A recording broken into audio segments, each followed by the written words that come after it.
Namasté Swami, Namasté Vanda. on a l'impression que le monde est perpétuellement en guerre, en conflit. Alors est-ce que la paix dans le monde, c'est vraiment possible? Ce n'est pas qu'une impression. On est, depuis toujours en fait, en conflit, en guerre. Et ces conflits naissent d'abord à l'intérieur de nous. On est en conflit avec soi-même, on est en conflit avec les autres. Et ces conflits génèrent des guerres, notamment. Cette question est importante. Et c'est vrai qu'on devrait tous se la poser, vraiment. Et si on se pose cette question, ça nous ramène forcément à nous-mêmes. Parce que d'où viennent ces conflits? D'où viennent ces guerres? On pourrait poser la question autrement. Si on se disait, par exemple, si nous sommes profondément en paix avec nous-mêmes, pouvons-nous être en guerre avec qui que ce soit? Quelle est ton impression là-dessus? Non, c'est pas possible. Et même quand on va suffisamment loin, suffisamment profondément dans un état de méditation, ou lorsqu'on fait une expérience spirituelle en profondeur, et qu'on touche à cette paix, qu'on goûte à cette paix, on a l'impression que la paix est partout, qu'il n'y a que la paix. On ne perçoit plus la violence, on ne perçoit plus, et effectivement, soi-même, on ne voit, il n'y a pas le début du commencement euh, de, de- de- d'un conflit ou d'une velléité d'entrer en guerre contre qui que ce soit. Alors, et en même temps, dès qu'on retourne à ce monde, à cette dualité, là, ce sont les conflits perpétuels, récurrents, depuis la cellule familiale, même au sein de l'esprit d'une seule et même personne, jusqu'au Oui, conflit entre les grandes nations. bien sûr. La guerre est toujours une mauvaise réponse. Mais elle est l'expression de notre dualité. Il nous faut donc dépasser cet état-là, transcender. Et pour ça, il faut comprendre que on n'est pas en paix parce qu'on ne fait pas, on n'est pas en paix parce qu'on ne fait pas la guerre. C'est très important parce qu'il est dit très couramment en fait que si tu veux la paix, prépare la guerre. Oui, Dans l'armée, c'est ce qu'on dit aussi beaucoup de gens. Mais la paix, ce n'est pas l'absence de guerre. De la même manière que l'amour, ce n'est pas l'absence de haine. oui. Tu vois, comme c'est important, et pourtant, c'est ce qu'on a l'impression. Que la paix serait l'absence de guerre. Si c'est le cas, alors l'amour, c'est l'absence de haine. On imagine que c'est un peu plus que cela, non? Oui. En fait, on devrait plutôt parler de trêve que de paix. Bien sûr. Cet état de non-guerre, c'est plutôt une trêve entre deux guerres. On ne se fait pas la guerre parce que ça nous coûterait trop cher, parce qu'on n'est pas sûr de gagner, etc. Donc, on crée des rapports de force. Oui. Ce sont ces rapports de force qui, qui font qu'on ne va pas faire la guerre à l'autre. Mais tu sais, si en fait tu n'aimes pas l'autre, un jour tu lui feras la guerre. D'une façon ou d'une autre. C'est comme ça. Mais si cet amour s'exprime, tu ne feras jamais la guerre. Donc la première chose, si on veut voir la paix dans ce monde, si on veut que cette paix grandisse dans ce monde, il faut la faire croître à l'intérieur de soi. Et c'est là qu'on réalise d'abord qu'on n'est pas en paix. On n'est pas en paix avec soi, on n'est pas en paix avec les autres. Les hommes ne sont pas en paix avec les femmes, notamment. Et donc, pourquoi il y a beaucoup de confusion? Je parlais d'amour. En réalité, on est dans sous cette loi de la dualité. Donc, l'homme a besoin de la femme comme la femme a besoin de l'homme. Mais c'est le besoin, ce n'est pas de l'amour. Et donc, ce besoin fait que si on se sent supérieur à l'autre, alors on va exercer un pouvoir. Un pouvoir qui peut amener à, évidemment, dominer l'autre, mais jusqu'à le détruire. En fait, il nous faut rechercher cette paix à l'intérieur de nous. Comprendre que, ce que j'ai dit tout à l'heure, que la paix, ce n'est pas l'absence de guerre. De la même façon que l'amour, ce n'est pas l'absence de haine. Ça peut être tout juste un préalable, mais ce n'est pas cela. C'est très fort d'entendre ça parce que euh, autant pour le cas de l'amour, on le comprend parfaitement bien. C'est absurde de dire que l'amour, c'est l'absence de haine. Ça n'a rien à voir. Mais c'est beaucoup moins évident pour la guerre et la paix, en fait. Et je m'étais jamais, j'avais jamais pensé à la question en l'abordant de cette façon-là. Et ça me fait, ça me fait penser qu'en fait, quand on croit être en paix, on ne l'est pas et la guerre est toujours en préparation. Et dans ce que tu dis là, ce que j'entends aussi, c'est que c'est une question de rapport de force. Oui. C'est le fait de toujours être dans des relations de dominant-dominé, de jeu de pouvoir, d'ailleurs que ce soit dans toutes les sphères, de la plus intime jusqu'à la plus élargie, qui crée en fait, qui fait naître le conflit, qui crée les antagonismes et qui dégénère en, en haine, en colère, et jusqu'à déclencher des guerres.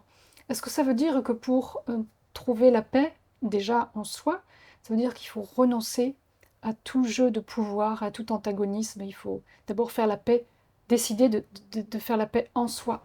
Le rapport de force ne peut pas engendrer la paix. C'est impossible. Le rapport de force peut amener à se contenir, à ne pas faire la guerre à l'autre. Mais ça n'engendre pas la paix. C'est ça qu'il faut comprendre. La paix, c'est bien plus que cela.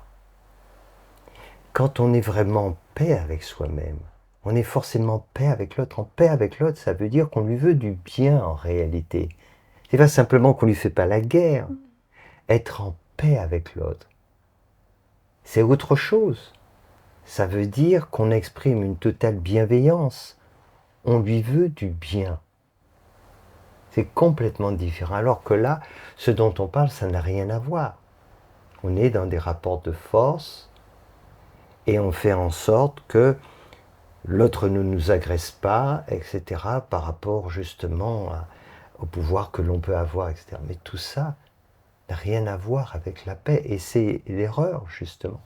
Tu disais tout à l'heure, ça semble absurde, effectivement, de dire que l'amour, ce n'est pas seulement l'absence de haine, ça ne se réduit pas à cela. Ben, c'est exactement la même chose pour la paix. Et pour autant, c'est vrai qu'on l'a bien souvent réduit à cela. Donc, il faut reconsidérer tout cela. Si on veut être en paix avec les autres, en paix avec le monde, il faut être en paix avec soi-même. Et donc, quand on fait cette démarche, eh bien, la première chose que l'on découvre, c'est qu'on n'est pas en paix avec soi. On est morcelé, on a plein de conflits intérieurs, de rancœur, de frustration, de ceci, on peut s'en vouloir, etc. Et puis ça se tourne vers les autres. Il faut apprendre à faire la paix avec soi. Et une des meilleures façons, c'est par la méditation. Se poser, se calmer. Voilà, on est là dans ce tourbillon-là. Il faut freiner cela. Freiner nos pensées, nos émotions, se calmer. Ensuite, il faut travailler sur la bienveillance. Plus on va développer la bienveillance, plus on va vraiment se calmer à l'intérieur. Et puis calmer nos pensées, laisser le silence s'établir. Et là, progressivement, on va se diriger vers le centre de notre être. Et il faut toujours se rappeler qu'à la périphérie, ça tourne plus ou moins rapidement, donc il faut le calmer. Mais le centre ne bouge pas. C'est comme l'œil du cyclone, il ne se passe rien à l'intérieur. Toujours calme, c'est là qu'il faut aller. C'est cela. Et quand on se dirige vers l'intérieur, alors au départ c'est très étrange. Imagine, c'est comme un cyclone. Oui. C'est tellement violent à l'extérieur et si tu vas vers le centre, c'est tellement étrange, ce silence se calme.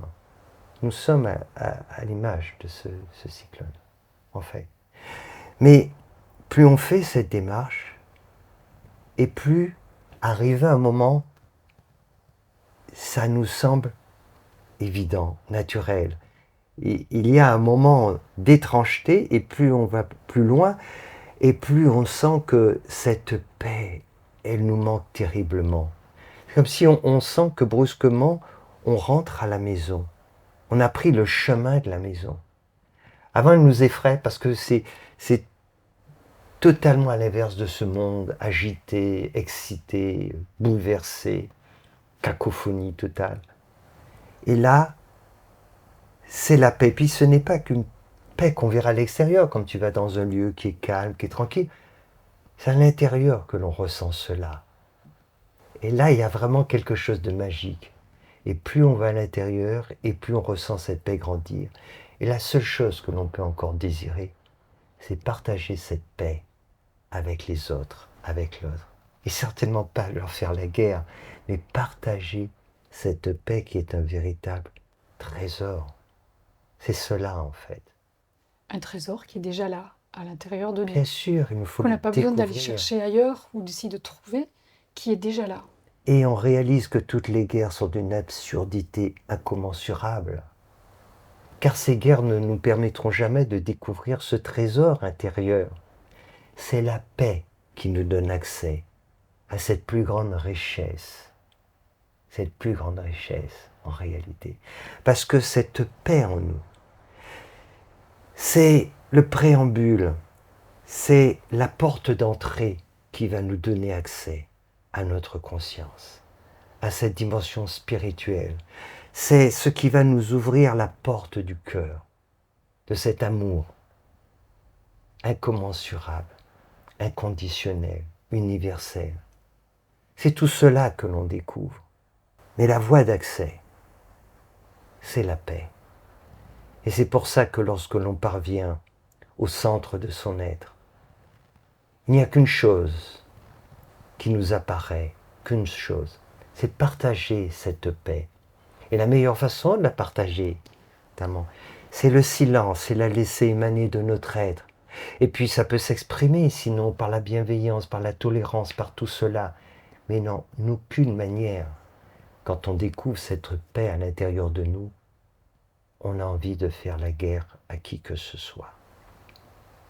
Et on comprend que faire la paix en soi, ça n'est certainement pas préparer la guerre à l'autre.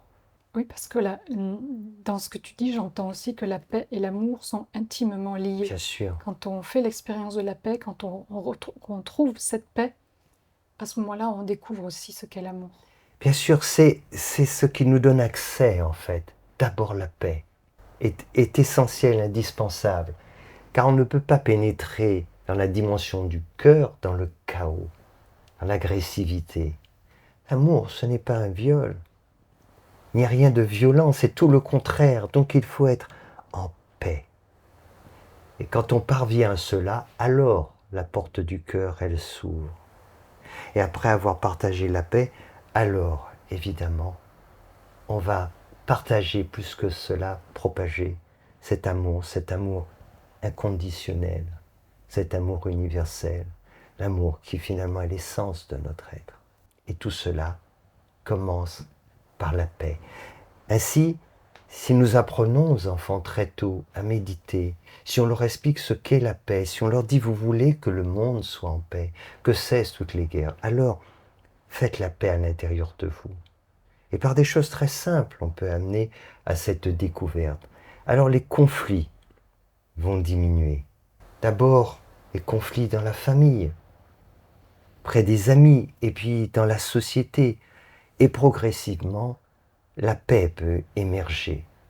Et de plus en plus de personnes voudront faire grandir cette paix, partager cette paix. La paix, c'est comme la lumière. Si nous la faisons grandir, elle va chasser l'obscurité, la haine qui génère toutes ces guerres.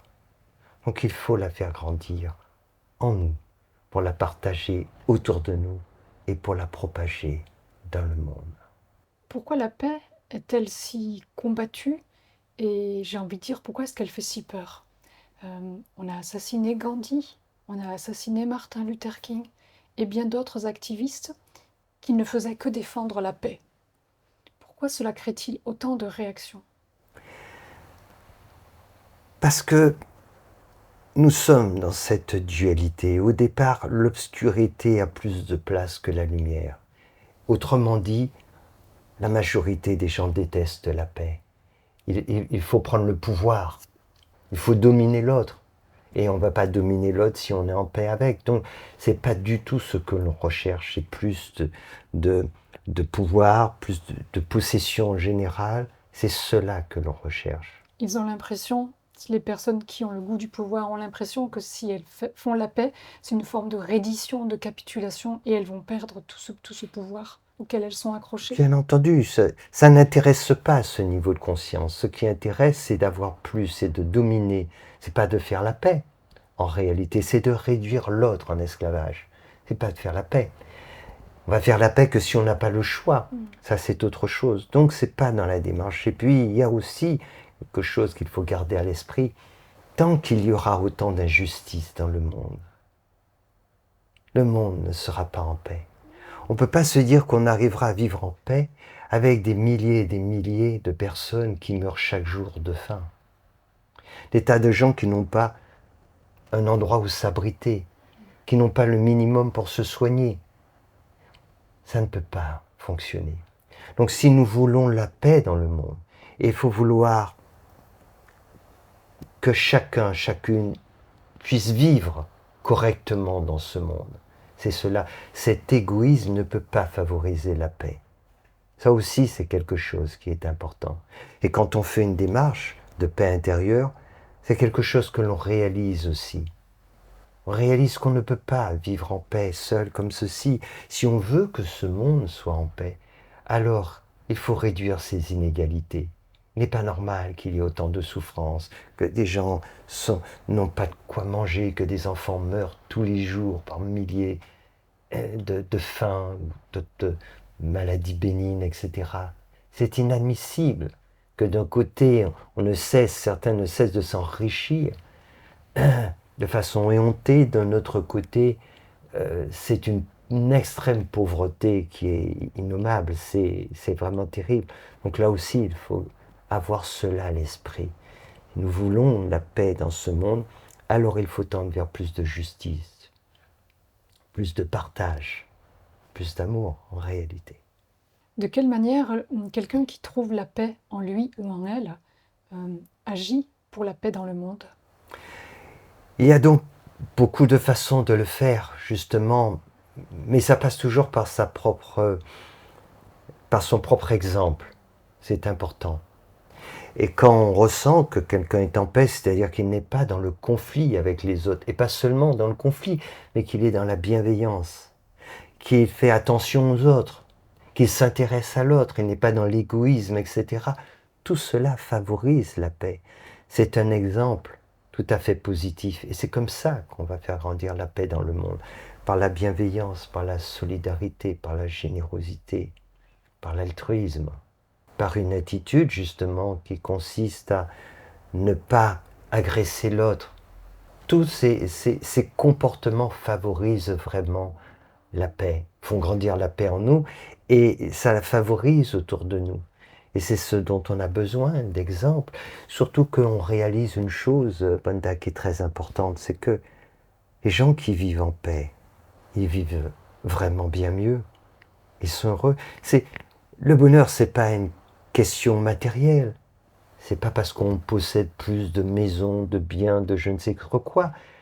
Cette paix, c'est une véritable richesse. Et tu le sais, pour avoir voyagé, découvert des choses, aller dans des pays très pauvres matériellement, que des fois tu rencontres des gens qui sont extrêmement démunis sur le plan matériel, mais ils sont en paix. Et cette paix, c'est tellement important, c'est une telle richesse. C'est ce qu'il y a de plus précieux en réalité. Le plus précieux. Et tu vois bien dans ce monde occidental, on est comme des fous, on n'est pas en paix, on est agité, on est stressé, on est en guerre. Et quand on rencontre des gens qui sont en paix, alors on réalise que c'est ce qu'il y a de plus précieux. Et si on pouvait l'acheter, j'en achèterais des millions de dollars, sauf que ça ne s'achète pas, ça se conquiert. Voilà, et c'est pas en se bataillant avec l'autre, c'est un travail sur soi. Sans doute le plus beau des voyages, ce voyage intérieur qui nous fait découvrir cette paix à l'intérieur de nous-mêmes. Et Swami, selon toi, est-ce que la paix dans le monde est possible, malgré le fait que l'obscurité semble prédominer? sur la lumière, est-ce que la paix dans le monde est possible? Quand nous faisons l'expérience, pas juste momentanée, mais l'expérience durable de la paix en soi, quand nous révélons cette dimension, alors nous découvrons que la paix existe dans le monde. Parce que le monde devient différent autour de nous. Le monde devient différent. Tu veux dire la perception que l'on a du monde change? Bien sûr. Et nous avons tous. Et la perception, c'est finalement pour nous le monde. Et on agit sur le monde parce qu'on fait partie de cette réalité Absolument. et donc Absolument. on a une action concrète. Bien entendu. Bien entendu. Donc oui, il faut se dire que à chaque fois que l'on fait cette démarche, qui est une démarche personnelle, quand elle aboutit et que cette paix en soi se révèle vraiment, alors on comprend effectivement que la paix existe dans le monde et que nous pouvons la faire grandir à chaque instant.